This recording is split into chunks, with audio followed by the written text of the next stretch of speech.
Alrighty, guys, let's talk about Gladiator 2. So, just as a preface to all this, before we dive into the non-spoiler review, actually, first, non-spoiler always, and then spoiler review, just wanted to say, I know Gladiator and Wicked are coming out on the same day. I decided to watch Gladiator 2 first, simply because of logistics, because I actually have plans to watch Wicked as of right now with some other people later on, and they wanted to wait a little bit, so totally fine. So we're going to watch Wicked in a little bit, hopefully during the holidays, and then we'll talk about Wicked in the next episode of Access Blockbusters Pod, hopefully. In fact, I might have even been more excited for Wicked than Gladiator 2, but, plans are plans, and so really excited to see Wicked with some people. But I got to see Gladiator 2, and we're talking about it here on this week's episode of the Access Blockbusters Pod. So, we are going to do a non-spoiler and then a spoiler review. So if you have not seen Gladiator 2, which I would wager, probably about 50-50 maybe of the audience has not seen Gladiator 2, and then the other half has. So we're going to do non-spoiler for a little bit, and then we're going to go into full spoilers. I know, just also to preface, that the trailers have, I'm not going to say spoiled, because I watched all the major trailers and I learned some things from those trailers that I thought, oh, interesting. And sure, if you haven't seen the trailers, if you don't really know anything at all except for the first Gladiator film, then yeah, I'm not going to spoil anything in the trailers, because normally I would consider everything in the trailers to be fine to talk about in non-spoiler, but there are a couple things in those trailers that I'm not going to talk about, just because, I don't know, maybe in case you just didn't know about these things. And I think that these are relatively big plot points that are not going to ruin the movie if you know about them before. It didn't ruin the movie at all for me, but just not going to talk about them. So we're going to be kind of vague. We're going to really refer to these characters by the actors' names, because I'll get into more specifics just with the characters themselves in the spoiler review. So Gladiator 2. I actually was somebody, just for a little bit of context, who had seen the first Gladiator film relatively recently, and I actually had seen the director's cut, so honestly, I have not seen the theatrical cut. I don't really know what's different about it, but I really enjoyed Gladiator. Obviously, it is one of the greatest films made, by consensus, by critics, and by most people, it's one of the greatest films ever made, and I agree, it's just a fantastic movie. It's got great stakes. Russell Crowe is amazing. You got all the other characters, Joaquin Phoenix is Commodus, and Connie Nielsen. It's fantastic stakes, and it's got good drama, and it's obviously got action, and it's just a well-told story, right? And so when they announced they were going to do a Gladiator 2, I think when they announced they were going to do a Gladiator 2, I hadn't seen the first Gladiator, so I was just kind of like, what is there to tell for about based on what I knew about the first Gladiator going into the second one? After having seen the first Gladiator, I was like, I still don't really get it, because spoilers for the first Gladiator film, which came out 24 years ago, but Maximus dies, and Rome is kind of put into a place of some kind of peace, I guess. And so it was like, what, in history, right, in ancient history, Rome goes through all sorts of turmoils, as we'll see in this movie. So it's not out of the question to just, Rome is at a time of peace, and then other things happen that, make Rome on the brink of war and on the brink of turmoil. And so, yeah, that part in itself was not unbelievable. But at the end of Gladiator 1, I was just like, sure, you could make a Gladiator 2, but you're really going to have to justify the story to make it, seem like you're not just doing it for the sake of doing it. Also, Ridley Scott has been on a bit of a cold streak lately with Napoleon and House of Gucci. And so it just kind of is at this point where it's like, okay, prove me wrong, Ridley Scott, because obviously he's a fantastic filmmaker, obviously. But recently, Hollywood is a bit of what have you done for me lately, and I think that Ridley Scott's recent filmography has not been super inspiring, to say the least. So, went into Gladiator 2 with just the expectations of, I hope it's good and it's entertaining, and we'll go from there. I think Gladiator 2 is a worthy sequel. I honestly, it's really kind of hard to compare to the first movie, because it feels pretty seamless. And I don't know. Like, I'm not one of those people who's seen the first Gladiator 20 times, and, I think it's one of the greatest movies of all time. I've seen it once. I liked it a lot the first time, but I feel like, especially to call a movie one of the greatest of all times, I have to see that movie over and over and over again to really appreciate it. And I've seen Gladiator once, and I really liked it. So in the same vein, I saw Gladiator 2 once, and I also really liked it. It's pretty long, I will say, just to start out with pacing. I think the movie is paced pretty well, but I do think that there are points, especially towards the beginning, where you kind of are sitting in your seat and going, is this what I think this is going to be? Which we'll talk a little bit more in the spoiler discussion. That just kind of makes you go, oh, this might be not as interesting as I thought. But there are always interesting things going on, even within those parts of the story that are maybe a little slower, or a little bit more like, oh, I wish they wouldn't go this direction, but eventually they kind of steer towards a different direction. I know I'm being very vague. I just don't want to spoil anything here. But let's talk about, we talked about pacing. Let's talk about characters, right? So you have these amazing, fantastic actors in this film. You have Paul Mescal, who is playing the main character, and then you have, I guess it's not a spoiler, the main gladiator, right?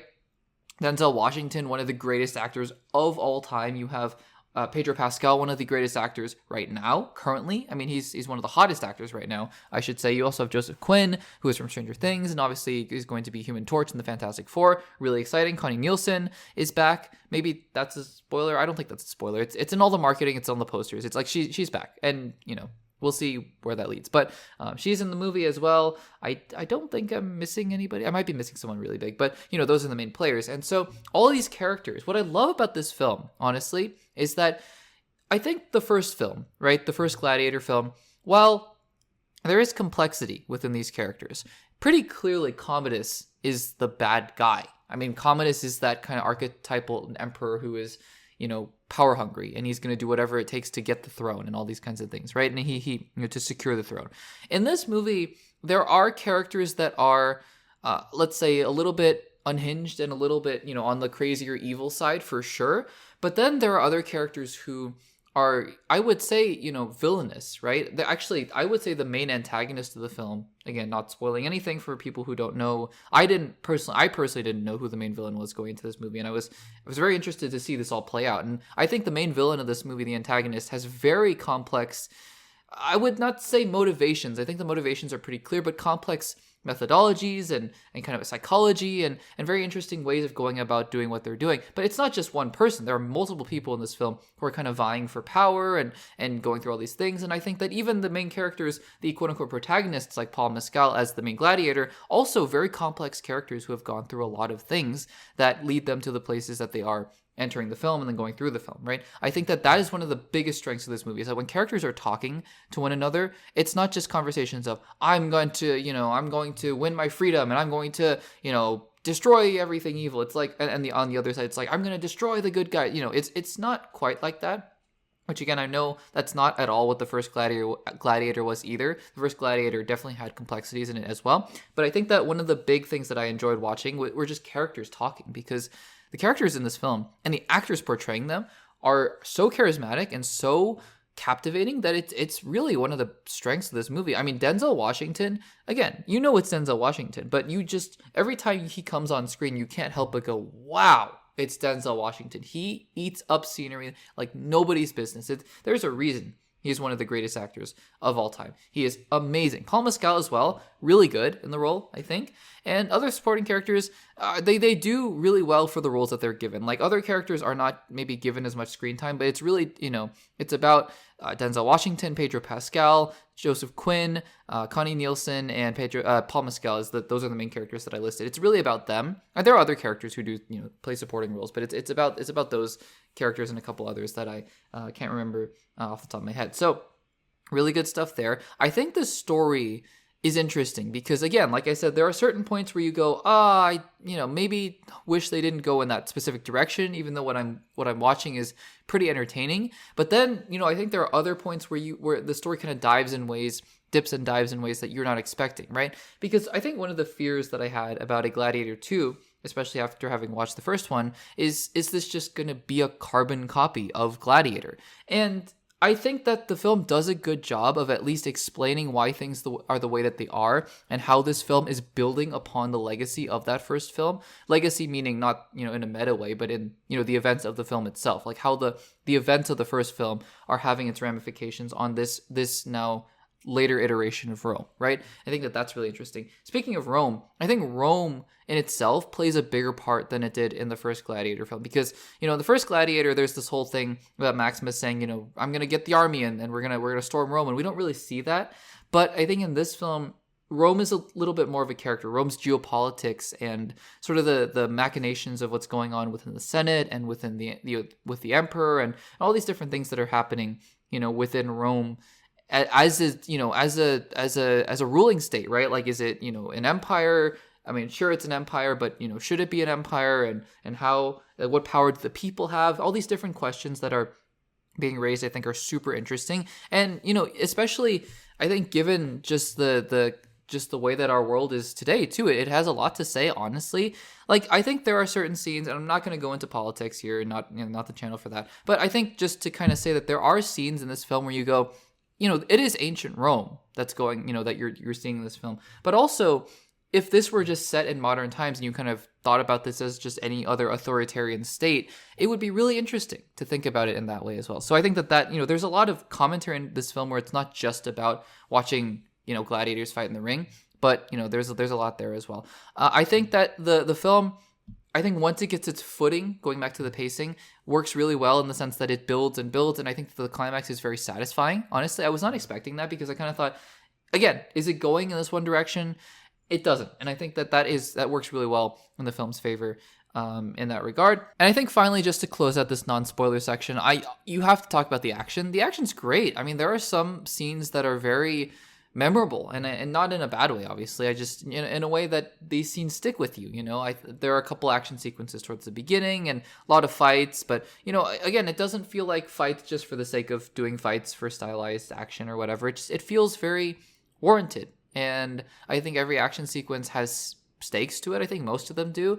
They're not just spectacle, even though obviously the irony is that gladiator fights are there for spectacle. But I really do think that a lot of the action sequences are quite good as well. So, is it a perfect movie? I mean, no movie, in my opinion, is perfect. But, I think that aside from a couple things, I think that the film is a little bit long. I think some of the pacing and some of the direction that they were going towards the beginning made me a little bit nervous. But ultimately, I really enjoyed the film. I think that it went in a way that I thought, made sense for these characters. And a lot of the character dynamics were really great. The action was really great. And, I think I asked myself this question of what more could you want from a Gladiator film?